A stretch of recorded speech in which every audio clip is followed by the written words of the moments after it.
हम कथा सुनाते राम सकल गुण धाम की। हम कथा सुनाते राम सकल गुण धाम की। ये रामायण है पुण्य कथा श्री राम की। ये रामायण है पुण्य कथा श्री राम की। जम्बूदीपे भरत खंडे आर्यावर्ते भारतवर्षे एक नगरी है विख्यात अयोध्या नाम की। यह जन्म भूमि है परम पूज्य श्री राम की। यह जन्म भूमि है परम पूज्य श्री राम की।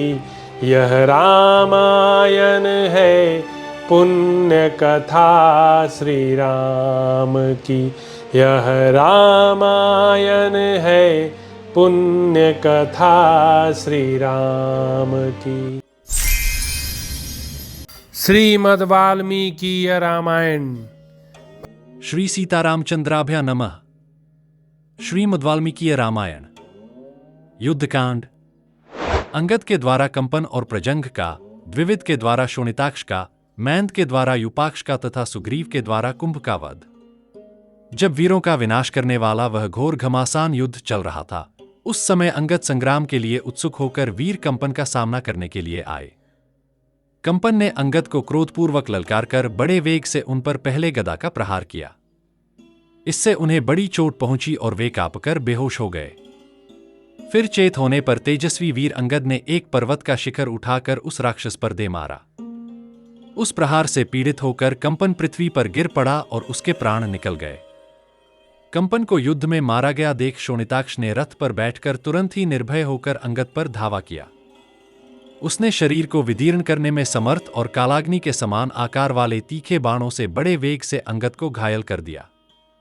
क्षुर, क्षुरप्र, नाराच, वत्सदंत, शिलिमुख, कर्णी, शल्य और विपाठ नामक बहुसंख्यक तीखे बाणों से जब प्रतापी बालीपुत्र अंगद के सारे अंग बिंध गए, तब उन्होंने बड़े वेग से उस राक्षस के भयंकर धनुष, रथ और बाणों को नष्ट कर डाला। तत्पश्चात वेगवान निशाचर शोणिताक्ष ने कुपित होकर तत्काल ढाल और तलवार हाथ में ले ली तथा रथ से कूद पड़ा। इतने में ही बलवान अंगद ने शीघ्रता से उछलकर उसे पकड़ लिया और उसकी तलवार छीनकर बड़े जोर से सिंहनाद किया। फिर उन्होंने उसके कंधे पर तलवार का वार किया और उसके शरीर को इस प्रकार चीर दिया मानो उसने यज्ञोपवीत पहन रखा हो। इसके बाद अंगद ने उस विशाल खड्ग को लेकर बार बार गर्जना करते हुए अन्य शत्रुओं पर धावा किया। इतने में प्रजंग को साथ लिए बलवान यूपाक्ष कुपित होकर रथ द्वारा महाबली अंगद पर आक्रमण करने आया।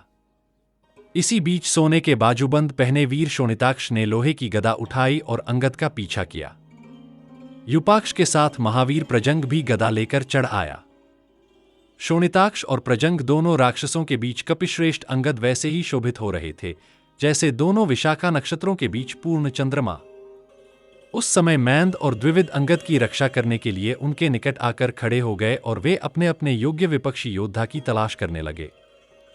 इतने में तलवार, बाण और गदा धारण किए बहुत से महाबली विशालकाय राक्षस रोषपूर्वक वानरों पर टूट पड़े। ये तीन वानर सेनापति उन तीन प्रमुख राक्षसों के साथ उलझ गए और रोंगटे खड़े कर देने वाला महान युद्ध छिड़ गया।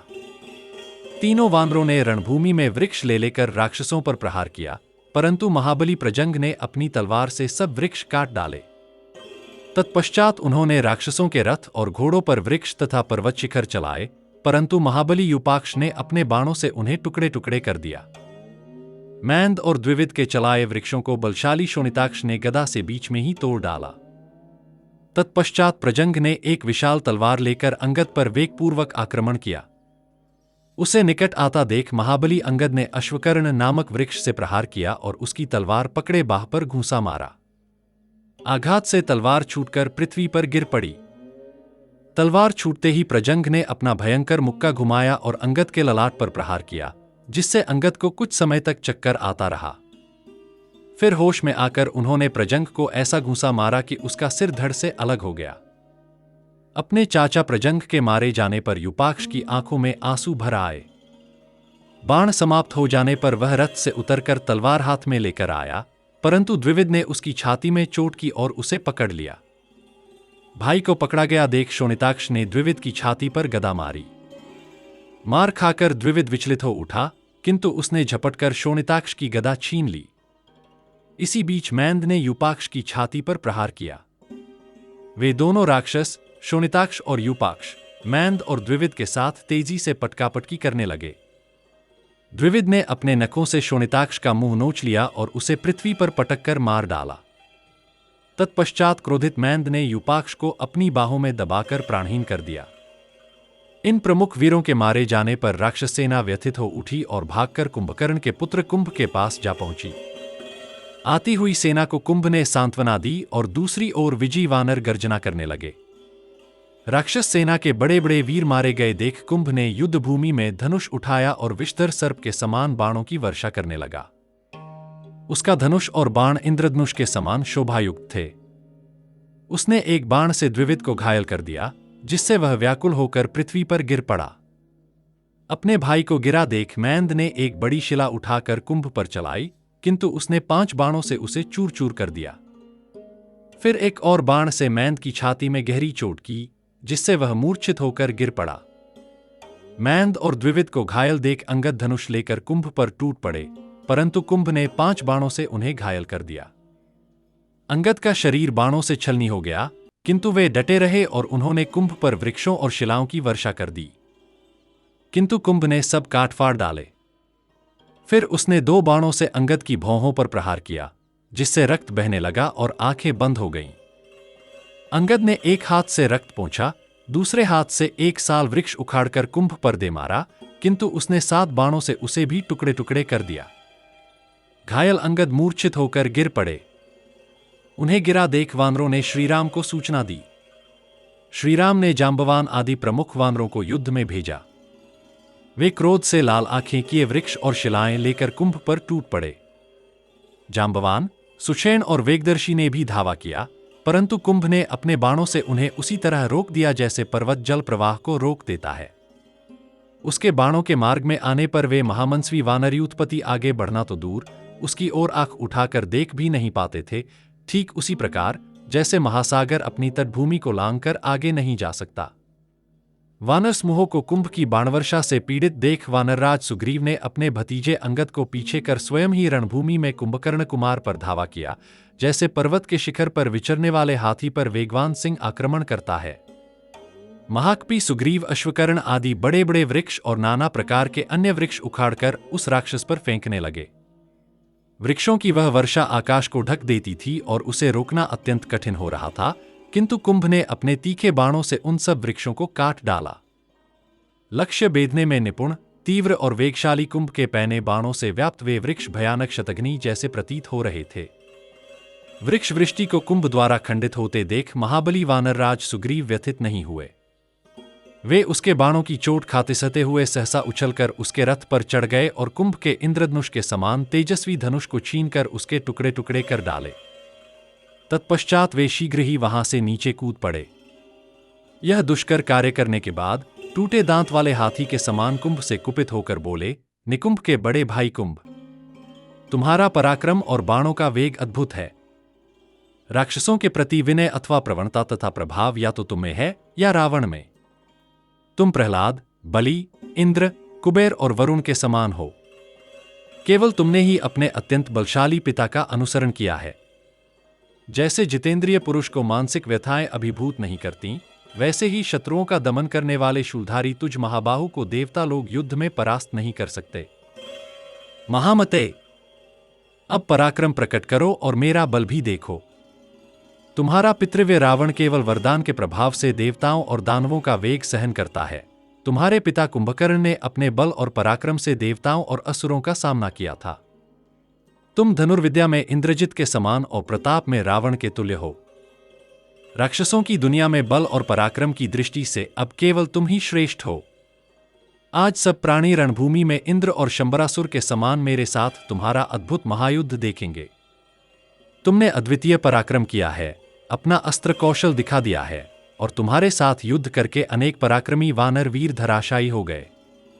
अब तक मैंने तुम्हारा वध नहीं किया, क्योंकि लोग यह कहकर मेरी निंदा करते कि कुंभ बहुत से वीरों के साथ युद्ध करके थक गया था और उस दशा में सुग्रीव ने उसे मारा है।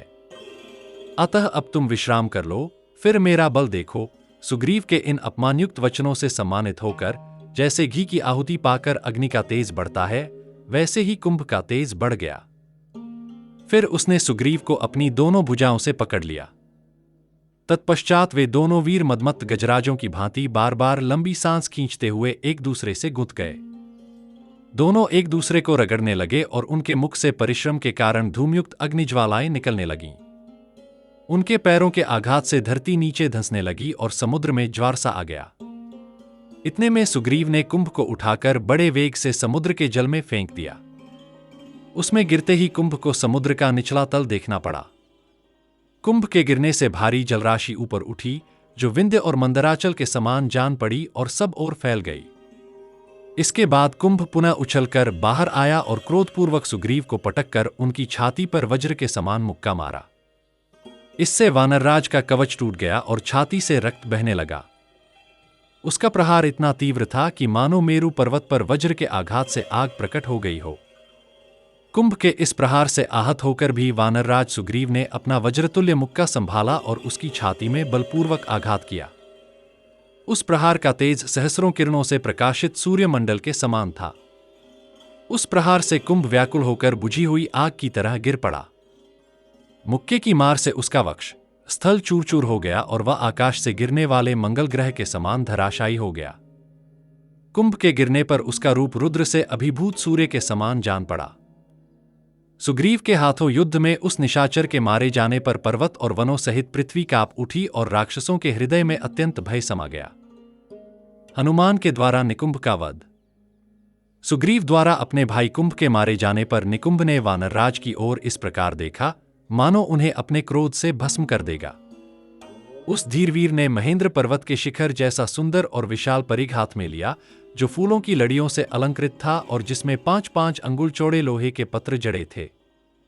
उसमें सोने के पत्र भी जड़े थे और वह हीरे मोती से विभूषित था।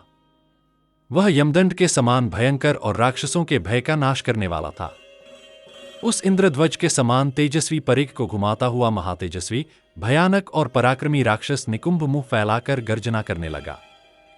उसके वक्ष स्थल में स्वर्णपदक, भुजाओं में बाजूबंद, कानों में कुंडल और गले में माला जगमगा रही थी। इन आभूषणों और परिघ से युक्त निकुंभ वैसा ही शोभायमान हो रहा था, जैसे विद्युत और गर्जनायुक्त मेघ इंद्रधनुष से सुशोभित होता है।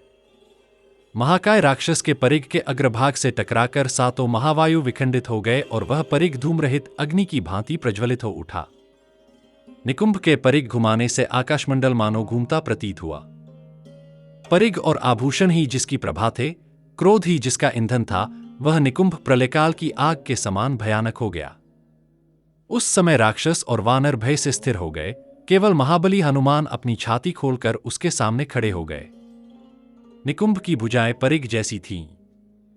उसने सूर्यतुल्य तेजस्वी परिघ को बलवान वीर हनुमान की छाती पर दे मारा, परंतु हनुमान की सुदृढ़ और विशाल छाती से टकराते ही वह परिघ सहसा सैकड़ों टुकड़ों में बिखर गया, मानो आकाश में उल्काएं बरस पड़ी हों। परिघ से आहत होने पर भी हनुमान विचलित नहीं हुए, जैसे भूकंप होने पर भी पर्वत अचल रहता है। उन्होंने वज्र के समान मुट्ठी बांधी और बड़े वेग से निकुंभ की छाती पर प्रहार किया। इस प्रहार से उसका कवच फट गया और छाती से रक्त बहने लगा, मानो मेघ में बिजली चमक उठी हो। प्रहार से विचलित निकुंभ ने संभलकर हनुमान को पकड़ लिया। युद्ध भूमि में निकुंभ द्वारा उनका अपहरण होता देख राक्षस गर्जना करने लगे, किंतु हनुमान ने अपने वज्रतुल्य मुक्के से उस पर प्रहार किया और उसके चंगुल से छूटकर पृथ्वी पर खड़े हो गए। फिर उन्होंने निकुंभ को भूमि पर पटक दिया, उसे बलपूर्वक रगड़ा, उसकी छाती पर चढ़कर दोनों हाथों से गला मरोड़ दिया और उसका मस्तक उखाड़ लिया। गला मरोड़ते समय वह राक्षस भयंकर आर्तनाद कर रहा था। रणभूमि में वायुपुत्र हनुमान जी के द्वारा गर्जना करने वाले निकुंभ के मारे जाने पर एक दूसरे पर अत्यंत कुपित हुए श्रीराम और मकराक्ष में बड़ा भयंकर युद्ध हुआ। निकुंभ के प्राणत्याग करने पर सभी वानर बड़े हर्ष के साथ गर्जने लगे। संपूर्ण दिशाएं कोलाहल से भर गईं। पृथ्वी चलती सी जान पड़ी, आकाश मानो फट पड़ा हो ऐसा प्रतीत होने लगा तथा राक्षसों की सेना में भय समा गया। 78वां सर्ग। रावण की आज्ञा से मकराक्ष का युद्ध के लिए प्रस्थान। निकुंभ और कुंभ को मारा गया सुनकर रावण को बड़ा क्रोध हुआ। वह आग के समान जल उठा। रावण ने क्रोध और शोक दोनों से व्याकुल हो विशाल नेत्रों वाले खरपुत्र मकराक्ष से कहा, बेटा, मेरी आज्ञा से विशाल सेना के साथ जाओ और बंदरों सहित उन दोनों भाई राम तथा लक्ष्मण को मार डालो। रावण की यह बात सुनकर अपने को शूरवीर मानने वाले खरपुत्र मकराक्ष ने हर्षपूर्वक कहा, बहुत अच्छा। फिर उस बलिवीर ने निशाचर राज रावण को प्रणाम करके उसकी परिक्रमा की और उसकी आज्ञा लेकर वह उज्ज्वल राजभवन से बाहर निकला। पास ही सेनाध्यक्ष खड़ा था। खर के पुत्र ने उससे कहा, सेनापते, शीघ्र रथ ले आओ और तुरंत ही सेना को भी बुलवाओ। मकराक्ष की यह बात सुनकर निशाचर सेनापति ने रथ और सेना उसके पास लाकर खड़ी कर दी। तब मकराक्ष ने रथ की प्रदक्षिणा की और उस पर आरूढ़ होकर सारथी को आदेश दिया, रथ को शीघ्रता पूर्वक ले चलो। इसके बाद मकराक्ष ने समस्त राक्षसों से कहा, निशाचरों, तुम लोग मेरे आगे रहकर युद्ध करो। मुझे महामना राक्षसराज रावण ने समरभूमि में राम और लक्ष्मण दोनों भाइयों को मारने की आज्ञा दी है। राक्षसों, आज मैं राम, लक्ष्मण, वानरराज सुग्रीव तथा दूसरे वानरों का अपने उत्तम बाणों द्वारा वध करूंगा। जैसे आग सूखी लकड़ी को जला देती है, उसी प्रकार आज मैं शूलों की मार से सामने आई हुई वानरों की विशाल वाहिनी को दग्ध कर डालूंगा। मकराक्ष का यह वचन सुनकर नाना प्रकार के अस्त्र शस्त्रों से संपन्न वे समस्त बलवान निशाचर युद्ध के लिए सावधान हो गए। वे सबके सब इच्छानुसार रूप धारण करने वाले और क्रूर स्वभाव के थे। उनकी दाढ़ें बड़ी बड़ी और आंखें भूरी थीं। उनके केश सब ओर बिखरे हुए थे, इसलिए वे बड़े भयानक जान पड़ते थे। हाथी के समान चिघाड़ते हुए वे विशालकाय निशाचर खर के पुत्र महाकाय मकराक्ष को चारों ओर से घेर कर पृथ्वी को कांपाते हुए बड़े हर्ष के साथ युद्ध भूमि की ओर चले। उस समय चारों ओर सहस्रों शंखों की ध्वनि हो रही थी। हजारों डंके पीटे जाते थे। योद्धाओं के गर्जने और ताल ठोंकने की आवाज भी उनके साथ मिली हुई थी। इस प्रकार वहां बड़ा भारी कोलाहल मच गया था। उस समय मकराक्ष के सारथी के हाथ से चाबुक छूटकर नीचे गिर पड़ा और दैववश उस राक्षस का ध्वज भी सहसा धराशायी हो गया। उसके रथ में जुते हुए घोड़े विक्रम रहित हो गए। वे अपनी नाना प्रकार की विचित्र चालें भूल गए। पहले तो कुछ दूर तक आकुलर खड़ाते हुए पैरों से गए, फिर ठीक से चलने लगे, परंतु भीतर से वे बहुत दुखी थे। उनके मुख पर आंसू की धारा बह रही थी। दुष्ट बुद्धि वाले उस भयंकर राक्षस मकराक्ष की यात्रा के समय धूल से भरी हुई दारुण एवं प्रचंड वायु चलने लगी थी। उन सब अपशकुनों को देखकर भी वे महाबलशाली राक्षस उनकी कोई परवाह न करके सबके सब उस स्थान पर गए जहां श्रीराम और लक्ष्मण विद्यमान थे। उन राक्षसों की अंकांति मेघ, हाथी और भैंसों के समान काली थी। वे युद्ध के मुहाने पर अनेक बार गदाओं और तलवारों की चोट से घायल हो चुके थे। उनमें युद्ध विषयक कौशल विद्यमान था। वे निशाचर, पहले मैं युद्ध करूंगा, पहले मैं युद्ध करूंगा, ऐसा बारंबार कहते हुए यहां सब ओर चक्कर लगाने लगे। 79वां सर्ग। श्री रामचंद्र जी के द्वारा मकराक्ष का वध। प्रधान वानरों ने जब देखा कि मकराक्ष नगर से निकला आ रहा है, तब वे सबके सब सहसा उछलकर युद्ध के लिए खड़े हो गए। फिर तो वानरों का निशाचरों के साथ बड़ा भारी युद्ध छिड़ गया, जो देवदानव संग्राम के समान रोंगटे खड़े कर देने वाला था। वानर और निशाचर वृक्ष, शूल, गदा और परिघों की मार से उस समय एक दूसरे को कुचलने लगे। निशाचरगण शक्ति, खड्ग, गदा, भाला, तोमर, पट्टिश, भिंदिपाल, बाण प्रहार, पाश, मुदगर, दंड तथा अन्य प्रकार के शस्त्रों के आघात से सब और वानरवीरों का सहार करने लगे। खरपुत्र मकराक्ष ने अपने बाण समूहों से वानरों को अत्यंत घायल कर दिया। उनके मन में बड़ी घबराहट हुई और वे सबके सब भय से पीड़ित हो इधर उधर भागने लगे। उन सब वानरों को भागते देख विजयोल्लास से सुशोभित होने वाले वे समस्त राक्षस दर्प से भरकर सिंह के समान गर्जना करने लगे। वे वानर जब सब ओर भागने पर आने लगे, तब श्री रामचंद्र जी ने बाणों की वर्षों करके राक्षसों को आगे बढ़ने से रोका। राक्षसों को रोका गया देख निशाचर मकराक्ष क्रोध की आग से जल उठा और इस प्रकार बोला, राम, ठहरो, मेरे साथ तुम्हारा द्वंद्व युद्ध होगा। आज अपने धनुष से छूटे हुए पैने बाणों द्वारा तुम्हारे प्राण हर लूंगा। उन दिनों दंडकारण्य के भीतर जो तुमने मेरे पिता का वध किया था, तभी से लेकर अब तक तुम राक्षस वध के ही कर्म में लगे हुए थे। इस रूप में तुम्हारा स्मरण करके मेरा रोष बढ़ता जा रहा है। दुरात्मा राघव, उस समय विशाल दंडकारण्य में जो तुम मुझे दिखाई नहीं दिए, इससे मेरे अंग अत्यंत रोष से जलते रहते थे। किंतु राम, सौभाग्य की बात है जो तुम आज यहां मेरी आंखों के सामने पड़ गए। जैसे भूख से पीड़ित हुए सिंह को दूसरे वन जंतुओं की अभिलाषा होती है, उसी तरह मैं भी तुम्हें पाने की इच्छा करता था। आज मेरे बाणों के वेग से यमराज के राज्य में पहुंचकर तुम्हें उन्हीं वीर निशाचरों के साथ निवास करना पड़ेगा जो तुम्हारे हाथ से मारे गए हैं। राम, यहां बहुत कहने से क्या लाभ? मेरी बात सुनो। सब लोग इस सम्रांगण में खड़े होकर केवल तुमको और मुझको देखें, तुम्हारे और मेरे युद्ध का अवलोकन करें। राम, तुम्हें रणभूमि में अस्त्रों से, गदाओं से अथवा दोनों भुजाओं से जिससे भी अभ्यास हो, उसी द्वारा आज तुम्हारे साथ मेरा युद्ध हो। मकराक्ष की यह बात सुनकर दशरथ नंदन भगवान श्रीराम जोर जोर से हंसने लगे और उत्तरोत्तर बातें बनाने वाले उस राक्षस से बोले, निशाचर, क्यों व्यर्थ डींग हाँकता है? तेरे मुंह से बहुत सी ऐसी बातें निकल रही हैं जो वीर पुरुषों के योग्य नहीं है। संग्राम में युद्ध किए बिना कोरी बकवास के बल से विजय नहीं प्राप्त हो सकती। पापी राक्षस, यह ठीक है कि दंडकारण्य में 14,000 राक्षसों के साथ तेरे पिता खरका, त्रिशिराका और दूषण का भी मैंने वध किया था। उस समय तीखी चोंच और अंकुश के समान पंजे वाले बहुत से गीधों, गीदड़ों तथा कौओं को भी उनके मांस से अच्छी तरह तृप्त किया था, और अब आज वे तेरे मांस से भरपेट भोजन पाएंगे। श्री रघुनाथ जी के ऐसा कहने पर महाबली मकराक्ष ने रणभूमि में उनके ऊपर बाण समूहों की वर्षा आरंभ कर दी। परंतु श्रीराम ने स्वयं भी बाणों की बौछार करके उस राक्षस के बाण टुकड़े टुकड़े कर डाले। वे कटे हुए सुनहरी पंख वाले सहस्रों बाण पृथ्वी पर गिर पड़े।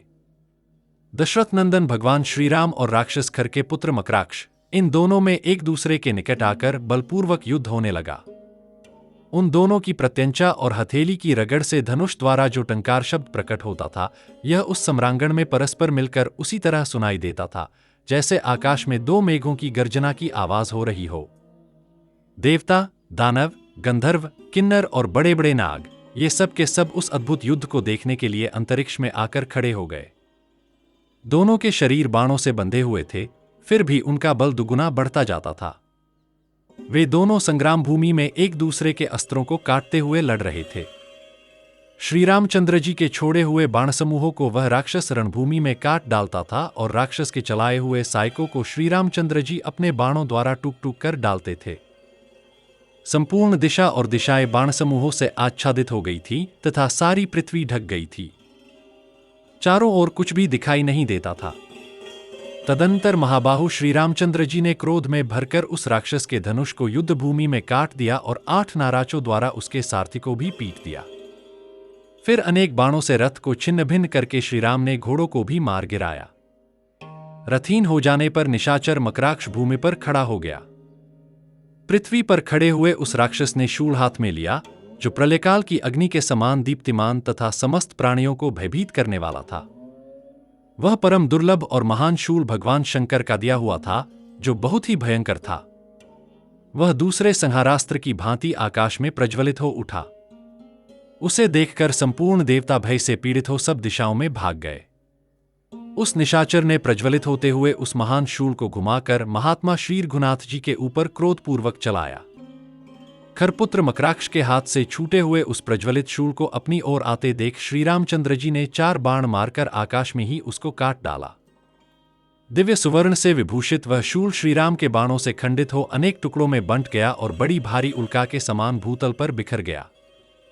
अनायासी महान कर्म करने वाले श्रीराम के द्वारा उस शूल को खंडित हुआ देख आकाश में स्थित हुए सभी प्राणी उन्हें साधुवाद देने लगे।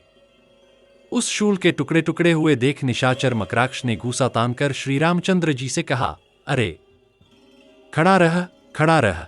उसे आक्रमण करते देख श्री रामचंद्र जी ने हंसकर अपने धनुष पर आग्नेयास्त्र का संधान किया और उस अस्त्र द्वारा उन्होंने रणभूमि में तत्काल उस राक्षस पर प्रहार किया। बाण के आघात से राक्षस का हृदय विदीर्ण हो गया, अतः वह गिरा और मर गया।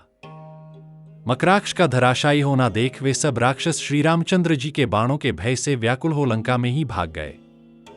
देवताओं ने देखा जैसे वज्र का मारा हुआ पर्वत बिखर जाता है, उसी प्रकार खर के पुत्र निशाचर मकराक्ष दशरथ कुमार श्री रामचंद्र जी के बाणों के वेग से मार डाला गया। इससे उन्हें बड़ी प्रसन्नता हुई। 80वां सर्ग रावण की आज्ञा से इंद्रजित का घोर युद्ध तथा उसके वध के विषय में श्रीराम और लक्ष्मण की बातचीत। मकराक्ष को मारा गया सुनकर समरविजयी रावण महान रोष से भरकर दांत पीसने लगा। कुपित हुआ वह निशाचर उस समय वहां इस चिंता में पड़ गया कि अब क्या करना चाहिए। उसने अत्यंत क्रोध से भरकर अपने पुत्र इंद्रजित को युद्ध के लिए जाने की आज्ञा दी। वह बोला, वीर, तुम महापराक्रमी राम और लक्ष्मण दोनों भाइयों को छिपकर या प्रत्यक्ष रूप से मार डालो, क्योंकि तुम बल में सर्वथा बढ़े चढ़े हो, जिसके पराक्रम की कहीं तुलना नहीं है। उस इंद्र को भी तुम युद्ध में परास्त कर देते हो, फिर उन दो मनुष्यों को रणभूमि में अपने सामने पाकर क्यों नहीं मार सकोगे। राक्षसराज रावण के ऐसा कहने पर इंद्रजित ने पिता की आज्ञा शिरोधार्य की और यज्ञ भूमि में जाकर अग्नि की स्थापना करके उसमें विधिपूर्वक हवन किया। उसके अग्नि में हवन करते समय लाल वस्त्र धारण किए बहुत सी स्त्रियां घबराई हुई उस स्थान पर आईं जहां वह रावण पुत्र हवन कर रहा था। उसके तलवार आदि शस्त्र ही सरपत कुशास्तरण का काम दे रहे थे। बहेड़े की लकड़ी समिधा थी, लाल वस्त्र और लोहे का सुरवा, ये सब वस्तुएं उपयोग में लाई गई थीं। उसने तोमर सहित शस्त्ररूपी सरपत अग्नि के चारों ओर बिछा दिए। उसके बाद काले रंग के जीवित बकरे का गला पकड़कर उसे अग्नि में होम दिया। एक ही बार किए गए उस होम से अग्नि प्रज्वलित हो उठी। उसमें धुआं नहीं था और बड़ी बड़ी लपटें उठ रही थीं। उस अग्नि में वे सभी चिन्ह प्रकट हुए जो विजय की सूचना देते थे। उस समय तपाए हुए सुवर्ण के समान कांतिमान अग्निदेव ने स्वयं प्रकट होकर हविष्य ग्रहण किया। उनकी ज्वाला दक्षिणावर्त होकर निकल रही थी। अग्नि में आहुति दे अभिचारिक यज्ञ संबंधी देवता, दानव तथा राक्षसों को करने के पश्चात इंद्रजित अंतर्धान होने की शक्ति से संपन्न सुंदर रथ पर आरूढ़ हुआ।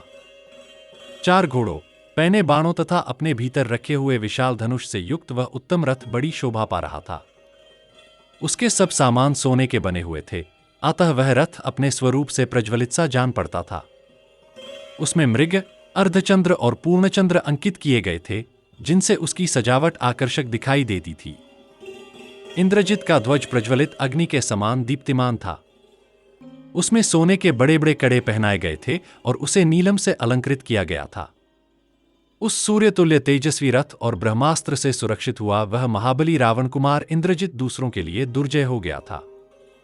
समरविजयी इंद्रजित नगर से निकलकर निर्ऋति देवता संबंधी मंत्रों से अग्नि में आहुति दे अंतर्धान की शक्ति से संपन्न हो इस प्रकार बोला, जो व्यर्थ ही वन में आए हैं अथवा झूठे ही तपस्वी का वेश धारण किए हुए हैं, उन दोनों भाई राम और लक्ष्मण को आज रणभूमि में मारकर मैं अपने पिता रावण को उत्कृष्ट जय प्रदान करूंगा। आज राम और लक्ष्मण को मारकर पृथ्वी को वानरों से सूनी करके मैं पिता को परम संतोष दूंगा। ऐसा कहकर वह अदृश्य हो गया। तत्पश्चात दशमुख रावण से प्रेरित होकर इंद्रशत्रु इंद्रजित क्रोधित होकर रणभूमि में आया। उसके हाथ में धनुष और तीखे नाराज थे। युद्धस्थल में आकर उस निशाचर ने वानरों के बीच में खड़े हो बाण समूहों की वर्षा करते हुए महापराक्रमी वीर श्रीराम और लक्ष्मण को वहां ऊंचे और मोटे कंधों से युक्त होने के कारण 3 सिर वाले नाग के समान देखा। ये ही वे दोनों हैं। ऐसा सोचकर इंद्रजित ने अपने धनुष पर प्रत्यंचा चढ़ाई और जल की वर्षा करने वाले मेघ की भांति अपनी बाण धाराओं से संपूर्ण दिशाओं को भर दिया। उसका रथ आकाश में खड़ा था और श्रीराम तथा लक्ष्मण युद्ध भूमि में विराजमान थे। उन दोनों की दृष्टि से ओझल होकर वह राक्षस उन्हें पैने बाणों से बींधने लगा। उसके बाणों के वेग से व्याप्त हुए श्रीराम और लक्ष्मण ने भी अपने अपने धनुष पर बाणों का संधान करके दिव्य अस्त्र प्रकट किए। उन महाबली बंधुओं ने सूर्यतुल्य तेजस्वी बाण समूहों से आकाश को आच्छादित करके भी इंद्रजित का अपने बाणों से स्पर्श नहीं किया। उस तेजस्वी राक्षस ने माया से धूम जनित अंधकार की सृष्टि की और आकाश को ढक दिया। साथ ही कोहरे का अंधकार फैलाकर दिशाओं को भी ढक दिया। उसकी प्रत्यंचा की टंकार नहीं सुनाई देती थी। पहियों की घरघराहट तथा घोड़ों की टाप की आवाज भी कानों में नहीं पड़ती थी और सब ओर विचरते हुए उस राक्षस का रूप भी दृष्टिगोचर नहीं होता था। महाबाहु इंद्रजित उस घने अंधकार में जहां दृष्टि काम नहीं करती थी, पत्थरों की अद्भुत वर्षा के समान नाराज नामक बाणों की वर्षा करने लगा। सम्रांगण में कुपित हुए उस रावण कुमार ने वरदान में प्राप्त हुए सूर्यतुल्य तेजस्वी बाणों द्वारा श्री रामचंद्र जी के संपूर्ण अंगों में घाव कर दिया। जैसे दो पर्वतों पर जल की धाराएं बरस रही हों, उसी प्रकार उन दोनों नरश्रेष्ठ वीरों पर नाराजों की मार पड़ने लगी। उसी अवस्था में वे दोनों वीर भी सोने के पंखों से सुशोभित तीखे बाण छोड़ने लगे। वे कपयुक्त बाण आकाश में पहुंचकर रावण कुमार इंद्रजित को क्षतविक्षत करके रक्त में डूबे हुए पृथ्वी पर गिर पड़ते थे। बाण समूहों से अत्यंत देदीप्यमान वे दोनों नरश्रेष्ठ वीर अपने ऊपर गिरते हुए सायकों को अनेक भल मारकर काट गिराते थे। जिस ओर से तीखे बाण आते दिखाई देते, उसी ओर वे दोनों भाई दशरथ कुमार श्रीराम और लक्ष्मण अपने उत्तम अस्त्रों को चलाया करते थे। अतिरथी वीर रावण पुत्र इंद्रजित अपने रथ द्वारा संपूर्ण दिशाओं में दौड़ लगाता और बड़ी फुर्ती से अस्त्र चलाता था। उसने अपने पैने बाणों द्वारा उन दोनों दशरथ कुमारों को घायल कर दिया। उसके सोने के पंख वाले सुदृढ़ सायकों द्वारा अत्यंत घायल हुए वे दोनों वीर दशरथ कुमार रक्तरंजित हो खिले हुए पलाश वृक्षों के समान प्रतीत होते थे। इंद्रजित की वेगपूर्ण गति, रूप, धनुष और बाणों को कोई देख नहीं पाता था। मेघों की घटा में छिपे हुए सूर्य की भांति उसकी कोई भी बात किसी को ज्ञात नहीं हो पाती थी। उसके द्वारा घायल और आहत होकर कितने ही वानर अपने प्राणों से हाथ धो बैठे तथा सैकड़ों योद्धा मरकर पृथ्वी पर गिर पड़े। तब लक्ष्मण को बड़ा क्रोध हुआ और उन्होंने अपने भाई से कहा, आर्य, अब मैं समस्त राक्षसों के संहार के लिए ब्रह्मास्त्र का प्रयोग करूंगा। उनकी यह बात सुनकर श्रीराम ने शुभलक्षण संपन्न लक्ष्मण से कहा, भाई, एक के कारण भूमंडल के समस्त राक्षसों का वध करना तुम्हारे लिए उचित नहीं है। महाबाहो, जो युद्ध न करता हो, छिपा हो, हाथ जोड़कर शरण में आया हो, युद्ध से भाग रहा हो अथवा पागल हो गया हो, ऐसे व्यक्ति को तुम्हें नहीं मारना चाहिए। अब मैं उस इंद्रजित के ही वध का प्रयत्न करता हूं। आओ, हम लोग विषैले सांप की भांति भयंकर तथा अत्यंत वेगशाली अस्त्रों का प्रयोग करें। यह मायावी राक्षस बड़ा नीच है। इसने अंतर्धान शक्ति से अपने रथ को छिपा लिया है। यदि यह दिख जाए तो वानरयूथपति इस राक्षस को अवश्य मार डालेंगे। यदि यह पृथ्वी में समा जाए, स्वर्ग को चला जाए, रसातल में प्रवेश करे अथवा आकाश में ही स्थित रहे, तथापि इस तरह छिपे होने पर भी मेरे अस्त्रों से दग्ध होकर प्राणशून्य हो भूतल पर अवश्य गिरेगा। इस प्रकार महान अभिप्राय से युक्त वचन कहकर वानर शिरोमणियों से घिरे हुए रघुकुल के प्रमुख वीर महात्मा श्री रामचंद्र जी उस क्रूर कर्मा भयानक राक्षस का वध करने के लिए तत्काल ही इधर उधर दृष्टिपात करने लगे। 81वां सर्ग। इंद्रजित के द्वारा मायामयी सीता का वध। महात्मा रघुनाथ जी के मनोभावों को समझकर इंद्रजित युद्ध से निवृत्त हो लंकापुरी में चला गया। वहां जाने पर बलवान राक्षसों के वध का स्मरण होने से शूरवीर रावण कुमार की आंखें क्रोध से लाल हो गईं। वह पुनः युद्ध के लिए निकला। पुलस्त्य कुल में उत्पन्न महापराक्रमी इंद्रजित देवताओं के लिए कंटक रूप था। वह राक्षसों की बहुत बड़ी सेना साथ लेकर नगर के पश्चिम द्वार से पुनः बाहर आया। दोनों भाई वीर श्रीराम और लक्ष्मण को युद्ध के लिए उद्यत देख इंद्रजित ने उस समय माया प्रकट की। उसने मायामयी सीता का निर्माण करके उसे अपने रथ पर बिठा लिया और विशाल सेना के घेरे में रखकर उसका वध करने का विचार किया। उसकी बुद्धि बहुत ही खोटी थी। उसने सबको मोह में डालने का विचार करके माया से बनी हुई सीता को मारने का निश्चय किया। इसी अभिप्राय से वह वानरों के सामने गया। उसे युद्ध के लिए निकलते देख सभी वानर क्रोध से भर गए और हाथ में शिला उठाए युद्ध की इच्छा से उसके ऊपर टूट पड़े। कपिकुंजर हनुमान जी उन सबके आगे आगे चले। उन्होंने पर्वत का एक बहुत बड़ा शिखर ले रखा था, जिसे उठाना दूसरे के लिए नितांत कठिन था। उन्होंने इंद्रजित के रथ पर सीता को देखा। उनकी खुशी मार दी गई थी। वे एक वेणी धारण किए बहुत दुखी दिखाई देती थीं और उपवास करने के कारण उनका मुख दुबला पतला हो गया था। उनके शरीर पर एक ही मलिन वस्त्र था। श्री रघुनाथ जी की प्रिया सीता के अंगों में उपटन आदि नहीं लगे थे। उनके सारे शरीर में धूल और मैल भरी थी, फिर भी वे श्रेष्ठ और सुंदर दिखाई देती थी। हनुमान जी कुछ देर तक उनकी ओर देखते रहे। अंत में यह निश्चय किया कि ये मिथिला की कुमारी ही है। उन्होंने जनक किशोरी को थोड़े ही दिन पहले देखा था, इसलिए वे शीघ्र ही उन्हें पहचान सके थे। राक्षसराज के पुत्र इंद्रजित के पास रथ पर बैठी हुई तपस्विनी सीता शोक से पीड़ित, दीन एवं आनंद शून्य हो रही थी। सीता को वहां देखकर महाकपि हनुमान जी यह सोचने लगे कि आखिर इस राक्षस का अभिप्राय क्या है। फिर वे मुख्य मुख्य वानरों को साथ लेकर रावण पुत्र की ओर दौड़े। वानरों की उस सेना को अपनी ओर आती देख रावण कुमार के क्रोध की सीमा न रही। उसने तलवार को म्यान से बाहर निकाला और सीता के सिर के केश पकड़कर उन्हें घसीटा। माया द्वारा रथ पर बैठाई हुई वह स्त्री हाराम हाराम कहकर चिल्ला रही थी और वह राक्षस उन सब के देखते देखते उस स्त्री को पीट रहा था। सीता का केश पकड़ा गया देख हनुमान जी को बड़ा दुख हुआ। वे पवन कुमार हनुमान अपने नेत्रों से दुहक जनित आंसू बहाने लगे। श्री रामचंद्र जी की सर्वांग सुंदरी प्यारी पटरानी सीता को उस अवस्था में देख हनुमान जी कुपित हो उठे और उस राक्षस राजकुमार इंद्रजित से कठोर वाणी में बोले, दुरात्मन, तू अपने विनाश के लिए ही तुला हुआ है, तभी सीता के केशों का स्पर्श कर रहा है। तेरा जन्म ब्रह्मर्षि के कुल में हुआ है, तथापि तूने राक्षस जाति के स्वभाव का ही आश्रय लिया है। अरे, तेरी बुद्धि ऐसी बिगड़ी हुई है। धिक्कार है तुझ जैसे पापाचारी को। नृशंस, अनार्य, दुराचारी तथा पापपूर्ण पराक्रम करने वाले नीच, तेरी यह करतूत नीच पुरुषों के ही योग्य है। निर्दयी, तेरे हृदय में तनिक भी दया नहीं है। बेचारी मिथिला की कुमारी घर से, राज्य से और श्री रामचंद्र जी के करकमलों के आश्रय से भी बिछुड़ गई हैं। निष्ठुर, इन्होंने तेरा क्या अपराध किया है जो तू इन्हें इतनी निर्दयता से मार रहा है? सीता को मारकर तू अधिक काल तक किसी तरह जीवित नहीं रह सकेगा। वध के योग्य नीच, तू अपने पापकर्म के कारण मेरे हाथ में पड़ गया है। अब तेरा जीना कठिन है। लोक में अपने पाप के कारण वध के योग्य माने गए जो चोर आदि हैं, वे भी जिन लोगों की निंदा करते हैं तथा जो स्त्री हत्यारों को ही मिलते हैं, तू यहां अपने प्राणों का परित्याग करके उन्हीं नरक लोकों में जाएगा।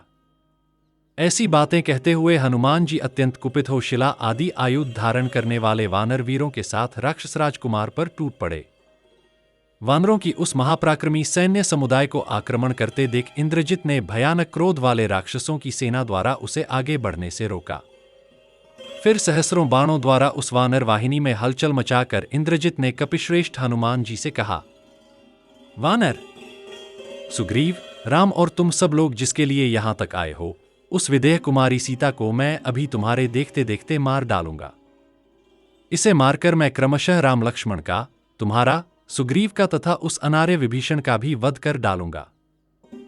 बंदर, तुम जो यह कह रहे थे कि स्त्रियों को मारना नहीं चाहिए, उसके उत्तर में मुझे यह कहना है कि जिस कार्य करने से शत्रुओं को अधिक कष्ट पहुंचे वह कर्तव्य ही माना गया है।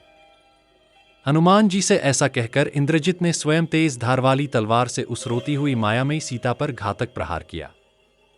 शरीर में यज्ञोपवीत धारण करने का जो स्थान है, उसी जगह से उस मायामयी सीता के 2 टुकड़े हो गए और वह स्थूल कटिप्रदेश वाली प्रियदर्शना तपस्विनी पृथ्वी पर गिर पड़ी। उस स्त्री का वध करके इंद्रजित ने हनुमान से कहा, देख लो, मैंने राम की इस प्यारी पत्नी को तलवार से काट डाला। यह रही कटी हुई विदेह राजकुमारी सीता। अब तुम लोगों का युद्ध के लिए परिश्रम व्यर्थ है। इस प्रकार स्वयं इंद्रजित विशाल खड्ग से उस मायामयी स्त्री का वध करके रथ पर बैठा बैठा बड़े हर्ष के साथ जोर जोर से सिंहनाद करने लगा। पास ही खड़े हुए वानरों ने उसकी उस गर्जना को सुना। वह उस दुर्गम रथ पर बैठकर मुंह बाए विकट सिंहनाद करता था। रावण के उस पुत्र की बुद्धि बड़ी खोटी थी। उसने इस प्रकार मायामयी सीता का वध करके अपने मन में बड़ी प्रसन्नता का अनुभव किया। उसे हर्ष से उत्फुल्ल देखकर वानर विषादग्रस्त होकर भाग खड़े हुए। इस प्रकार रामायण का यह अध्याय समाप्त हुआ। हम कथा सुनाते राम सकल गुण धाम की, हम कथा सुनाते राम सकल गुण धाम की। ये रामायण है पुण्य कथा श्री राम की, ये रामायण है पुण्य कथा श्री राम की। जम्बूदीपे भरत खंडे आर्यावर्ते भारतवर्ष एक नगरी है विख्यात अयोध्या नाम की। यह जन्म भूमि है परम पूज्य श्री राम की। यह जन्म भूमि है परम पूज्य श्री राम की। यह रामायण है पुण्य कथा श्री राम की। यह रामायण है पुण्य कथा श्री राम की।